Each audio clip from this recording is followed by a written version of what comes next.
ஹிந்தி கத்துக்கிறப்ப நான் செஞ்ச 3 தவறுகள் இதுதான். நான் மட்டும் இல்ல, என்னோட நிறைய ஸ்டூடெண்ட்ஸையும் நான் கவனிச்சிருக்கேன். அவங்களும் இதே 3 மிஸ்டேக்ஸ் தான் பண்றாங்க.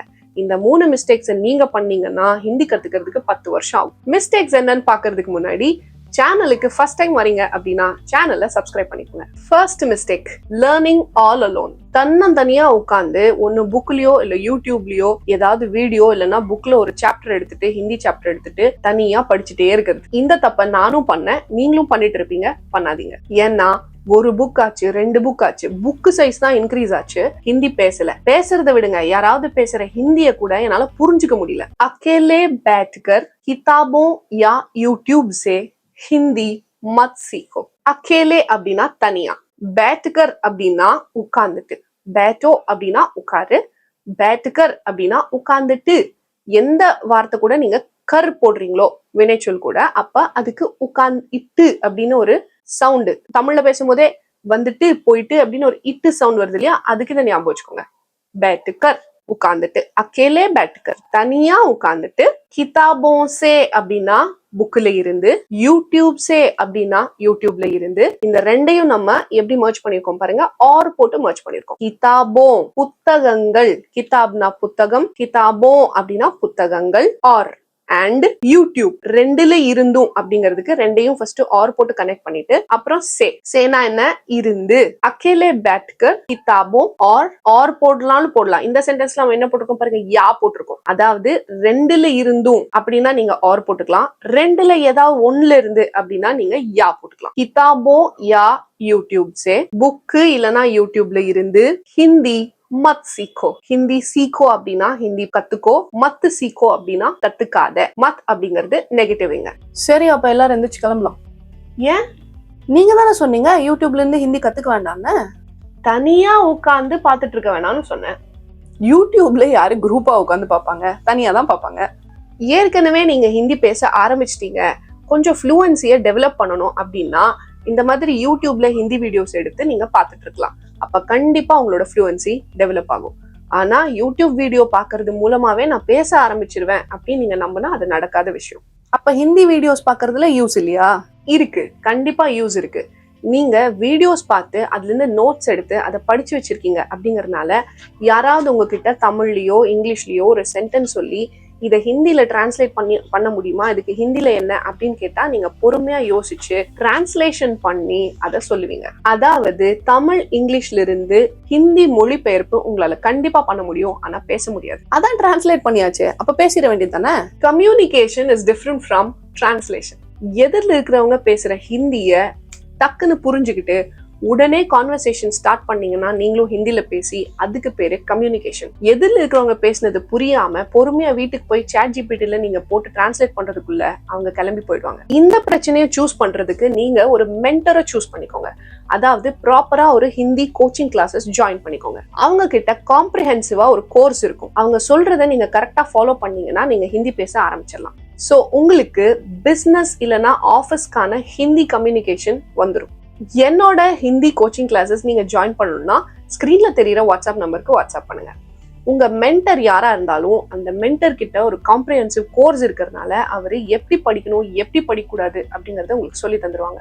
மென்டர் आपको बताएगा कि कैसे सीखना है और कैसे नहीं सीखना है.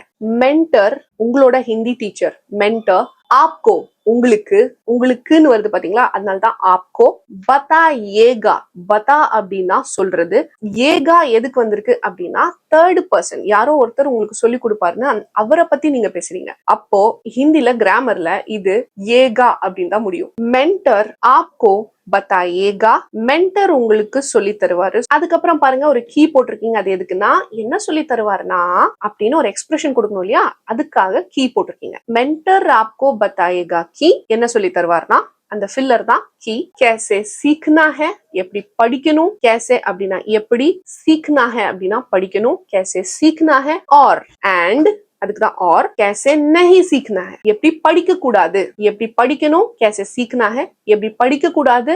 कैसे नहीं सीखना है. இது ரெண்டும் உங்க மென்டர் உங்களுக்கு சொல்லி தந்துருவார். Second mistake, focusing only on grammar not on speaking. Hindi பேசணும்னாலே ஹிந்தி கிராமர் தெரிஞ்சிருக்கணும் அப்படின்னு நினைச்சுக்கிட்டு பால்காரர் கிட்ட பால் இன்னொரு லிட்டர் கொண்டு வாங்க, வாட்டர் சப்ளையர் கிட்ட தண்ணி இன்னொரு கேன் கொண்டு வாங்கங்கிறது எல்லாம் கூட நான் பேசாம இருந்தேன். இதுக்கெல்லாம் கிராமரே தேவையில்லை. உதாரணத்துக்கு பாருங்க, मुझे 1 लीटर पानी चाहिए, कल 1 लीटर पानी चाहिए, मुझे 1 लीटर दूध चाहिए, मुझे पसंद नहीं. இதுல எல்லாம் நீங்க கிராமர் எங்கயாவது கவனிச்சீங்களா? கிராமரே இல்ல. அப்ப இதெல்லாம் நீங்க உடனே பேச ஆரம்பிக்கலாம். सिर्फ ग्रामर पर ध्यान मत दो, बल्कि बोलने पर भी ध्यान दो.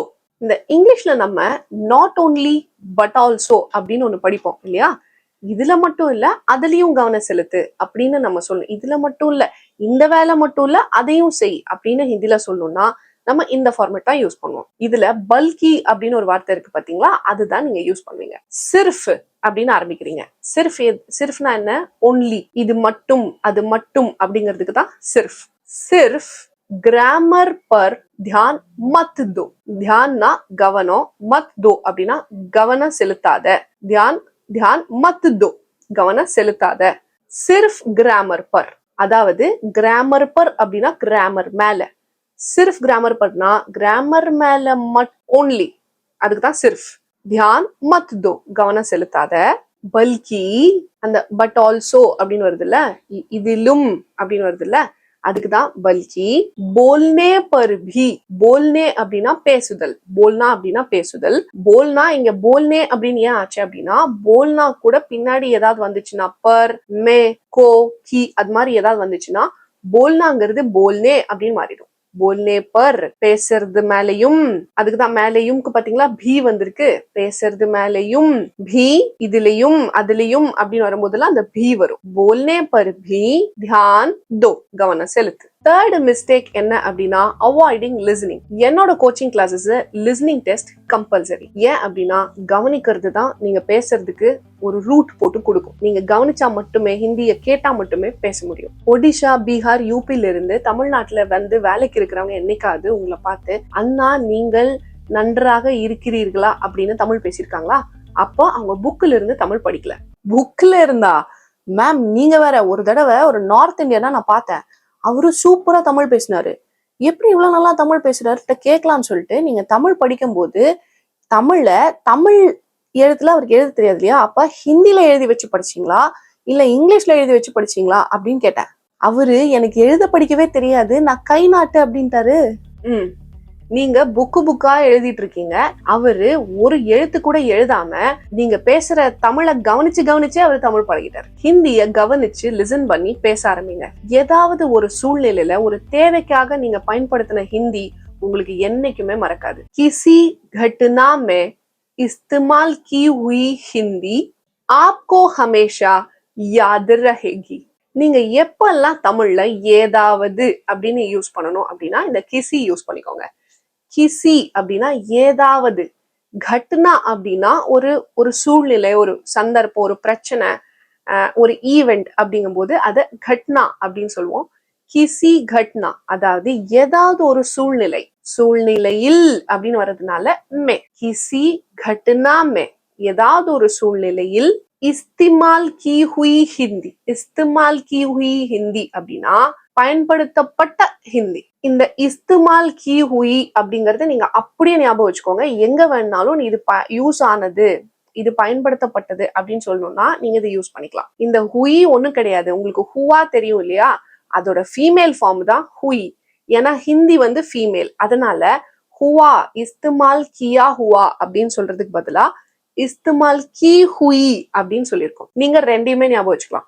இஸ்திமால் கியா ஹுவா அதாவது யூஸ் பண்ணுனது, இஸ்திமால் கி ஹுய் அதாவது யூஸ் பண்ணுனது, ரெண்டு ஒண்ணுதான். மேலுக்கு ஹுவான்னு வச்சிருக்கோம், ஃபீமேலுக்கு ஹுய் அப்படின்னு வச்சிருக்கோம். இஸ்திமால் கி ஹுய் ஹிந்தி, பயன்படுத்தப்பட்ட ஹிந்தி. இப்ப பாருங்க, பயன்படுத்தப்பட்ட மொபைலுக்கும் நீங்க இதை சொல்லலாம், பயன்படுத்தப்பட்ட வாட்டர் பாட்டிலுக்கும் இது நீங்க சொல்லலாம். எதுக்கு வேணாலும் நீங்க இந்த ஃபார்மேட்டை யூஸ் பண்ணிக்கலாம். ஹிந்திக்கு பதிலா வேற என்ன போட்டீங்கன்னாலும் பயன்படுத்தப்பட்ட அப்படி, பயன்படுத்தப்பட்ட பேக் அப்படின்னு வரும். ஆப்கோ உங்களுக்கு, ஹமேஷா அப்படின்னா எப்ப எப்பவுமே. ஹமேஷா அப்படின்னா எப்பவுமே.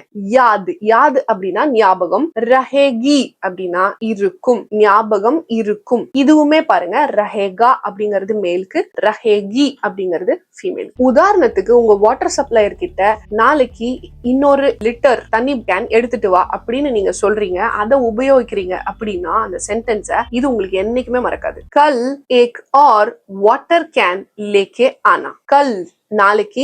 இதுல நமக்கு பெரிய கன்ஃபியூஷன் என்ன அப்படின்னா, ஹிந்தில நேத்துக்கும் நாளைக்கும் கல் தான். ஆனா அது நீங்க பேசி முடிக்கும் போது நீங்க என்ன சொல்லிருக்கீங்கிறது புரிஞ்சிடும். டென்ஷன் ஆகாம படிங்க. இப்படி 2 நாளுக்கும் ஒரே வேர்டு வச்சிருக்காங்களே அப்படின்னு கோவப்படாம டென்ஷன் ஆகாம படிங்க. கல் ஏக் ஆர். இந்த நம்பர்ஸ் கூட நீங்க ஆர் போடுறது, கூடவே ஆர் போடுறது ஒண்ணுமே இல்ல, இன்னொன்னு அப்படின்னு சொல்றதுக்காக அந்த ஆர் போடுறீங்க. இப்ப ஏக்குக்கு பதிலா தோ போட்டிருந்தீங்க, அதாவது நம்பர் 2 போட்டு தோ ஆர் அப்படின்னு சொல்லியிருந்தீங்கன்னா இன்னும் 2 அப்படின்னு பொருள் வரும். एक और, दो और, 5 और அப்படின்னா இன்னும் 5. வாட்டர் கேன் லேக்கே ஆனா. வாட்டர் கேன் லேக்கே அப்படின்னா எடுத்துட்டு. இது நம்ம ஏற்கனவே நம்ம வீடியோஸ்ல பார்த்திருக்கோம். எடுத்துட்டு அப்படின்னு சொல்றதுக்கு லேக்கர் அப்படின்னு சொல்லலாம், இல்லன்னா லேக்கே அப்படின்னு சொல்லலாம். லேக்கர் ஆனா அப்படின்னு நீங்க சொல்லிருக்கலாம், லேக்கே ஆனா அப்படின்னு நீங்க சொல்லலாம். ஆனாங்கிறது ஒண்ணு இல்ல, வா. நாளைக்கு சாயந்தரம் 5 மணிக்கு எனக்கு டாக்டரோட அப்பாயின்மெண்ட் வேணும். இதை நீங்க ஹிந்தில எப்படி சொல்வீங்கன்னு எனக்கு கமெண்ட் செக்ஷன்ல சொல்லுங்க. வீடியோ யூஸ்ஃபுல்லா இருந்தா ஹைப் பண்ணிக்கோங்க. கீழே ஸ்க்ரால் பண்ணீங்கன்னா குவிஸ் இருக்கும், மறக்காம சால்வ் பண்ணுங்க. ஹிந்தி பேசுறதுல பயம்தான் உங்களோட பெரிய பிரச்சனை அப்படின்னா, பயம் இல்லாம ஹிந்தி பேசுறது எப்படி அப்படிங்கிற வீடியோ ஃபர்ஸ்ட் கமெண்ட்ல இருக்கு, போய் பாருங்க.